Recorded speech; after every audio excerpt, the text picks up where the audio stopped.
Vote দেবার সময় আপনার আঙুলে যে ভোটের কালি লাগানো হয় সেটা ঘষে রোগড়ে সাবান দিয়ে জল দিয়ে ধুয়ে কোনোভাবেই ওঠানো যায় না কেন? কিভাবে এই কালিটা এত টেকসই হয়? এই কালির যে ফর্মুলা সেটা আমাদের দেশে একটি মাত্র কোম্পানির কাছে রয়েছে। সেই কোম্পানিটা হলো Mysore Paints and varnish limited, যেটা কর্ণাটকা গভর্নমেন্টের একটি অধীনস্থ সংস্থা। আর এই সংস্থাই দশকের পর দশক ধরে এই কালি ম্যানুফ্যাকচার করে আসছে আর ইলেকশন কমিশনকে সাপ্লাই করে আসছে। শুধুমাত্র আমাদের দেশের ইলেকশনই না, এর সাথে সাথে প্রায় 60টি দেশের ইলেকশনে এই সংস্থাই এই ভোটের কালি সাপ্লাই করে। এই কালির ফর্মুলা নাকি এতটাই কনফিডেন্সিয়াল যে ওই সংস্থার একজন সিঙ্গেল এমপ্লয়ির কাছে কখনোই পুরো কম্পোজিশনটা থাকে না।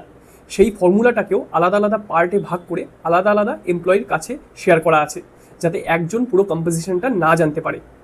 তো এই কালিটা কিভাবে এত টেকসই হয়?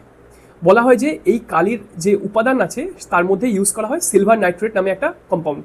এই সিলভার নাইট্রেট এমনিতে তো কালারলেস, কিন্তু যখনই এই কালিটা আমাদের আঙুলে লাগানো হয় আর এই সিলভার নাইট্রেট বাতাসের সংস্পর্শে আসে আর সূর্যালোকের আলট্রাভায়োলেট রের সংস্পর্শে আসে, তখন সেটা কেমিক্যাল রিয়াকশনের মাধ্যমে উৎপন্ন করে সিলভার ক্লোরাইড, যেটা আমাদের ত্বকের ওপরে এরকম একটা কালচে নীল রং হয়ে বসে যায়।